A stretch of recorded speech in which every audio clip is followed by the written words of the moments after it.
And welcome back to NATChat. I'm Mirella Rich. If you've just joined us, we're here with Paul Collins, who is a children's author and publisher and has also won various awards. Welcome back to the program, Paul. Thank you.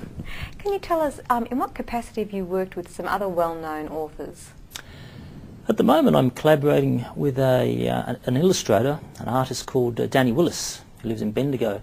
It was funny that just as I started to publish other people's books, I got a phone call from the 5 Mile Press, and they said, would you like to collaborate with Danny? You know, they had this huge blockbuster of a book that he'd written, but wanted a collaborator. So I thought to myself, well, okay, let's do this, and read the book, and I think it must have been about 120,000 words in it. So it's been split into a trilogy now.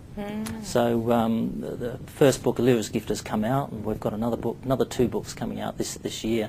So I've been working with Danny on that. He's a fantastic. You were asking before earlier that about monsters and creatures, and of course Danny's world is the world of Grimm, and it's full of goblins and trolls and red murga spiders and all sorts, and giants. That was off camera. Yeah. Well, it's got the whole gamut. It runs through just about everything. So that's it's set in today's world, and then it moves into the world of Grimm. So it's it's like the Dark Materials, Philip Pullman's series. So that's been really fun to work with. Danny. All made up kind of creatures. Well, I suppose goblins are made up in a sense, but they've been done before. But it's your plot outline that makes the fantasy novels. And I've also worked with a lot of authors. I'm editing an anthology called Trust Me. That's got something like 48 contributors now. Wow. So we've got people like there's heaps, Kate Forsyth, Scott Gardner, Simon Higgins, a whole heap of Australian, Gary Crew. Isabel Carmody has done the foreword. She's written a foreword for it. So I've worked with, just in that one book, about 47, 48 contributors. I've edited something like, if you count all the spin-outs books, I don't know how many anthologies, probably about 60 or 70. So they've got... I've probably worked with 3/4 of the Australia's children's authors and illustrators, if you wanted to count them all up. Yeah, that's wonderful. So that's been fun. That's really enjoyable, and I have to say that the majority of them have been fun to work with. Yeah. And what gives you the inspiration for the stories, the children's stories that you write? Where do you get your inspirations? I think originally it would be the comics I used to read as growing up in a house without any books, which is a bit of an anomaly compared with most writers. If they were sitting here now, they'd probably be telling you that they read Lord of the Rings at the age of 10. But certainly not in our household. I think we had one book. It was a crime green spine penguin book that used to appear every now and again on the Duchess or whatever, and I think, oh, what's that book doing there?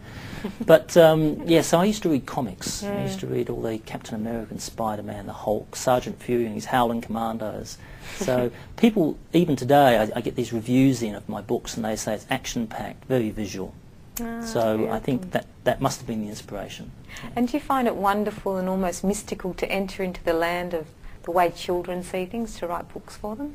I think I must get really trapped in these worlds sometimes, because so often the phone will ring and I'll just have to answer it, and I'm still in another world. I'm still way off in Pixieland somewhere, and I have to phone. And by the time I sort of pick the phone up and say, hello, Ford Street Publishing, whatever, they've already started speaking. I have to say, oh, look, sorry, I missed that, because I'm still in the other world. I have to catch up with myself. Yeah. So it's like, I should really have a time delay on the phone when I answer and say, look, can you hold on a second, please? Okay, here I am. I'm in Clifton Hill right now. And hello. Haven't developed that yet.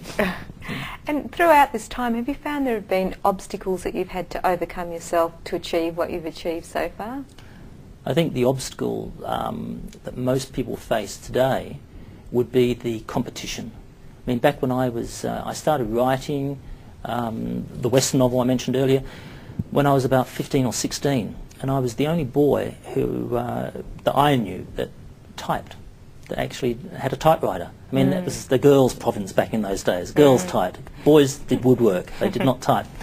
So these days, you would be the odd one out if you couldn't type. I mean, just about every kid has access to the internet these days. Kids, everyone types. So there are millions more writers than there were back when I started out. And of course, fewer publishers. People were getting taken over. Lothian Books got taken over by Time Warner, who within 3 weeks got taken over by Hachette. And all their lists shrink every time someone takes someone else over. So at the beginning you had 3 publishers, at the end you had 1 publisher with a half list. So obstacles would be competition, and I've still got that competition because there's always someone who can outsell me. Yeah, So, and now you're actually doing a lot of publishing yourself now, aren't you? yes, the moment I decided to get into the publishing myself was when the 5 Mile Press asked me to write another 3 books with Danny. But yeah, I've published two novels this year: Justin Darth's Pool and Sean McMullen's Before the Storm. And next year I've got, or this year, I keep on thinking to myself, I'm still in 2007. 2008, I've got something like about 8 books coming out. Oh, that's wonderful. I'm distributed through Macmillan. So the moment I knew I could get national distribution, that's when I knew that I wanted to get back into publishing, because back in the days when I started publishing, I couldn't get national distribution. That was the hard thing. Yeah. If you could just give some quick tips to someone who perhaps wants to become a writer, what would you suggest they do? Send their material out for a start. So many kids, they just don't want to send their stuff out, or they don't know how to, where to send their material. You could have the best story on earth, and if you can't find a place to send it to, then obviously it's not going to ever get published. Easiest way to find information these days, not like when I was growing up where I'd go into McGill's or some bookshop and surreptitiously copy down addresses all over the place from published books.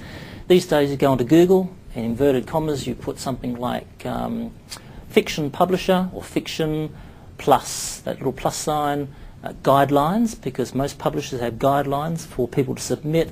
You would put something like fiction plus US if you want US publishers, or Australia if you want Australian publishers. Just keywords and guidelines is very important, or even submissions. So just keywords that you type into Google and you will come up with thousands of addresses, and that is the easiest way. If you're writing short fiction, you just change some of the words around. You would put magazine, fiction plus magazine for instance, and guidelines, and you will just get so much information. Beautiful. Well, thank you so much for coming on the program, Paul. You're welcome. Thank you for having me. Okay, you've been watching NATChat. Our guest was Paul Collins, who's a children's author and publisher and has won various awards. I hope you enjoyed the program. See you again soon.